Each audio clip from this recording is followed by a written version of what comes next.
21 सितंबर 2023। हम दो हमारे दो। हम दो के हमारे एक हैं गौतम अडानी। क्योंकि हम दो के हैं तो सुप्रीम कोर्ट भी क्या कंप्रोमाइज करने लगेगा। वैसे सीजेआई डीवाई चंद्रचूड़ सोमवार को ही कह चुके हैं कि सेडिशन और ब्रिटिश कालीन कानूनों में न्याय मिलेगा या नहीं मिलेगा, ये इस बात पर निर्भर करता है कि सत्ता में कौन है।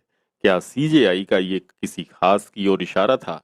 अनामिका जायसवाल ने सुप्रीम कोर्ट में अडानी ग्रुप की कंपनियों की जांच की मांग की थी, जिसके बाद सुप्रीम कोर्ट ने 6 मेंबरों की एक कमेटी बनाई थी। इस कमेटी में OP Bhatt, Bombay high court के पूर्व जज जस्टिस जेपी देवधर, केवी कामथ, नंदन नीलकेणी और सोमशेखर सुंदरेसन हैं। कमेटी के अध्यक्ष हैं सुप्रीम कोर्ट के रिटायर्ड जस्टिस अभय मनोहर सप्रे। अनामिका जायसवाल ने इसी हफ्ते सुप्रीम कोर्ट में एक एफिडेविट दाखिल करके कहा है कि कमेटी के 6 में से 3 मेंबरों का बैकग्राउंड अडानी ग्रुप का है, इनके रिलेशन रहे हैं अडानी से। इसलिए ये कमेटी भारत की महान जनता के बीच निष्पक्षता का विश्वास पैदा करने में फेल रही। अडानी हिंडनबर्ग मामले में एक ताजे घटनाक्रम के तहत अडानी ग्रुप की कंपनियों के खिलाफ अदालत की निगरानी में जांच की मांग करने वाले याचिकाकर्ता ने सुप्रीम कोर्ट में एक नया हलफनामा दायर किया है, जिसमें सुप्रीम कोर्ट की बनाई विशेषज्ञ कमेटी के खिलाफ आशंकाएं जताई गई हैं। याचिकाकर्ता अनामिका जायसवाल ने अपनी एफिडेविट में आरोप लगाया है कि कमेटी के 6 में से 3 मेंबर अपने बैकग्राउंड और अडानी ग्रुप के साथ संबंधों के चलते देश के लोगों के बीच निष्पक्षता का विश्वास पैदा करने में फेल रहे।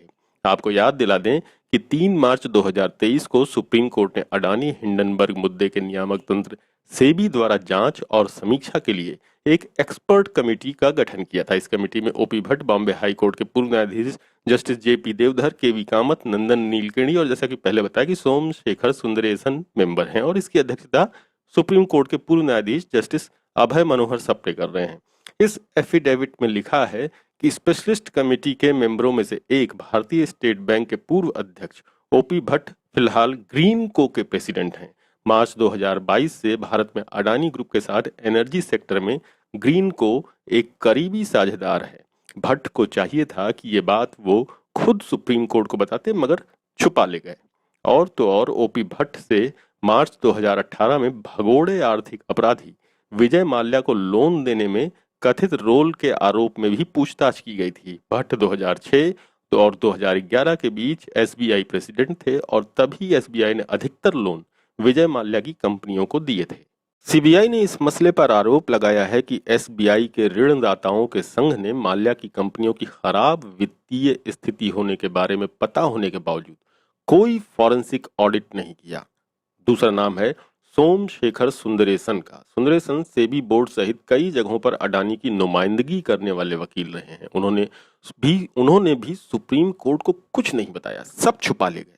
तीसरे हैं केवी कामत, जो सन 1996 से 2009 तक आईसीआईसीआई बैंक के अध्यक्ष थे। इनका नाम आईसीआईसीआई बैंक धोखाधड़ी मामले में सीबीआई की एफआईआर में आया था।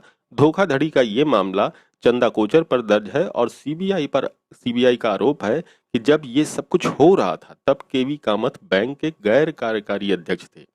अब जरा चलते हैं कि इसी मामले से जुड़े पिछले हफ्ते के घटनाक्रम की ओर। पिछले हफ्ते भी अनामिका जायसवाल ने सुप्रीम कोर्ट में एक एफिडेविट दाखिल किया था। इसमें उन्होंने कहा था कि मीडिया में बराबर ये खबर आ रही है कि सेबी को जांच में कुछ प्रामाणिक तथ्य नहीं मिल रहे हैं और सेबी के जांचकर्ता गौतम अडानी के समधी हैं। सुप्रीम कोर्ट ने इस मामले में दायर याचिकाओं पर सेबी को जांच करने और एक तथ्यात्मक रिपोर्ट सौंपने का निर्देश दे रखा है। सेबी ने अपनी रिपोर्ट अदालत को सौंप दी है। याचिकाकर्ता अनामिका जायसवाल ने आरोप लगाया है कि सेबी ने जो जांच की उसमें साफ साफ कॉन्फ्लिक्ट ऑफ इंटरेस्ट दिख रहा है। सेबी ने अडानी ग्रुप द्वारा नियामक उल्लंघनों और दाम में हुई हेरफेर का बचाव हो सके, इसके लिए ढाल के रूप में कई संशोधन किए हैं। एफिडेविट में हर एक चीज की सबूतों के साथ जो डिटेल दी है, जरा आप भी सुनिए। अनामिका जायसवाल के एफिडेविट में कहा गया है कि 2014 में राजस्व खुफिया निदेशालय संयुक्त अरब अमीरात स्थित एक सहायक कंपनी से अडानी ग्रुप की विभिन्न संस्थाओं द्वारा उपकरण और मशीनरी के इंपोर्ट के ओवर वैल्यूएशन के मामले की जांच कर रहा था। उस समय डीआरआई ने तत्कालीन सेबी अध्यक्ष को एक पत्र भेजकर अलर्ट किया था कि अडानी ग्रुप की कंपनियां बिजली उपकरणों के इंपोर्ट में ओवर वैल्यूएशन के तौर तरीकों का उपयोग करके शेयर बाजार में हेरफेर कर सकती हैं और अडानी ग्रुप पैसे भी निकाल सकता है। डीआरआई ने इसके साथ एक सीडी भी भेजी थी जिसमें 2323 करोड़ रुपयों की हेराफेरी के सबूत थे। एफिडेविट में आरोप है कि सेबी ने इस जानकारी को दबाया, इस जानकारी को छुपाया और डीआरआई के उस अलर्ट के बेस पर कभी कोई जांच ही नहीं की। एफिडेविट में आगे कहा गया है कि ये चौंकाने वाली बात है कि सेबी ने माननीय अदालत के समक्ष आज तक उस लेटर को लेकर के कुछ भी नहीं बोला है, बल्कि सेबी ने अदालत में कहा है कि उसने जून जुलाई 2020 में ही अडानी ग्रुप के खिलाफ जांच शुरू कर दी थी। एफिडेविट में दावा किया गया है कि सेबी का अदालत में दिया गया ये बयान जानबूझकर तथ्यों को छपाना और अदालत को झूठी जानकारी देना है, जो झूठी गवाही यानी पेजुअरी का अपराध है। एफिडेविट में यह भी बताया गया है कि साल 2014 में तब यूके सिन्हा सेबी के निदेशक थे और अब वो एनडीटीवी जिस पर 2022 में अडानी ने कब्जा कर लिया उसके वो गैर कार्यकारी निदेशक हैं। सेबी ने अदालत में जो अपनी स्टेटस रिपोर्ट प्रस्तुत की है उसमें कहा गया है कि अडानी ग्रुप के खिलाफ हिंडनबर्ग रिपोर्ट से निकली 24 जांचों में से 22 जांचें पूरी हो चुकी हैं और 2 जांचें अभी अंतरिम हैं। सेबी ने इनमें से किसी भी जांच के निष्कर्ष का खुलासा नहीं किया है। प्रतिभूति अनुबंध विनियम नियम 1957 के नियम 19A के उल्लंघन से संबंधित पहली जांच की समय अवधि साल 2016 से साल 2020 के बीच बताई गई थी, यानी अक्टूबर 2020 से हिंडनबर्ग रिपोर्ट के प्रकाशन की तिथि यानी जनवरी 2023 तक के समय को इस मामले में जांच के दायरे से बाहर रखा गया था। इसके अलावा ये भी कहा गया है कि सेबी की जांच के दायरे में 13 विदेशी संस्थाएं शामिल थीं, जिसमें सेबी की रिपोर्ट के मुताबिक 12 एफपीआई यानी फॉरेन पोर्टफोलियो इन्वेस्टमेंट शामिल थे। हालांकि सेबी की ने इन 12 एफपीआई के आर्थिक हित वाले शेयरधारकों का अडानी ग्रुप से क्या संबंध रहा है, ये स्थापित करने में सेबी असमर्थ रहा, क्योंकि ये संस्थाएं टैक्स हेवन देशों के क्षेत्राधिकार में स्थित थीं। एफिडेविट में यह भी कहा गया है कि सेबी की इस जांच करने में भी कॉन्फ्लिक्ट ऑफ इंटरेस्ट साफ है, क्योंकि सेबी के अधिकारी Cyril Shroff law firm Amarchand Mangaldas के प्रबंध भागीदार हैं, जो कॉरपोरेट प्रशासन में सेबी की उस कमेटी के मेंबर रहे हैं जो अंदरूनी व्यापार जैसे अपराधों पर निगरानी रखती है। श्रॉफ की बेटी की शादी गौतम अडानी के बेटे करण अडानी से हुई है, इसलिए हितों का टकराव हो रहा है। सेबी की 24 जांच रिपोर्टों में से 5 अडानी ग्रुप की कंपनियों के खिलाफ अंदरूनी व्यापार के आरोपों पर है।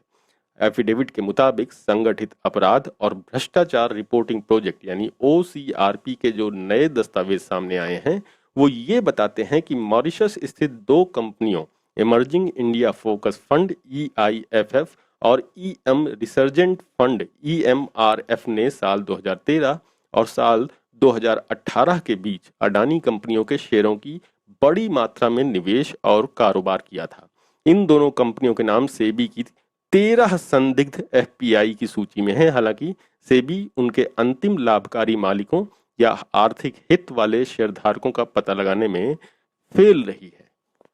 बरमूडा बेस्ड इन्वेस्टमेंट फंड, जिसे ग्लोबल अपॉर्चुनिटी फंड यानी GOF कहा जाता है, इस क्रम में निवेश किया गया पैसा उसके जरिए से भेजा गया था। ओसीआरपी की जांच से पता चला है कि विनोद अडानी, जो कि गौतम अडानी के भाई हैं और अडानी प्रमोटर ग्रुप के मेंबर के स्वामित्व वाली Excel Investment and Advisory Services Limited नामक UAE स्थित एक सेक्रेटिव फर्म को साल 2012 से 2014 के बीच EIFF, EMRF और GOF कंपनियों के प्रबंधन से सलाहकार शुल्क के रूप में $1.4 मिलियन से अधिक की धनराशि प्राप्त हुई थी इनको, विनोद अडानी को। OCRP ने उन आंतरिक ईमेलों का भी खुलासा किया जिससे ये पता चलता है कि EIFF, EMRF और GOF कंपनियां विनोद अडानी के आदेश पर अडानी ग्रुप के शेयरों में पैसे लगा रहे थे।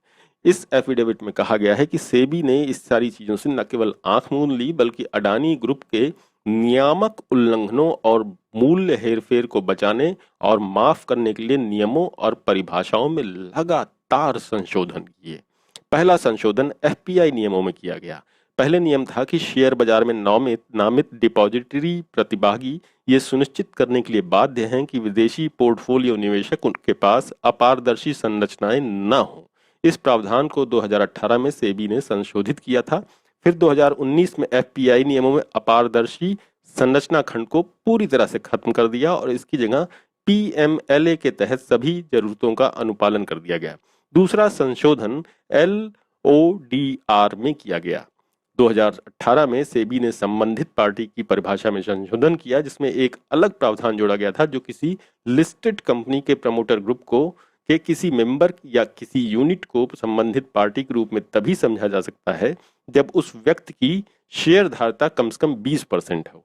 अब देखना है कि सुप्रीम कोर्ट में इस एफिडेविट के जवाब में सेबी अपना क्या पक्ष रखती है।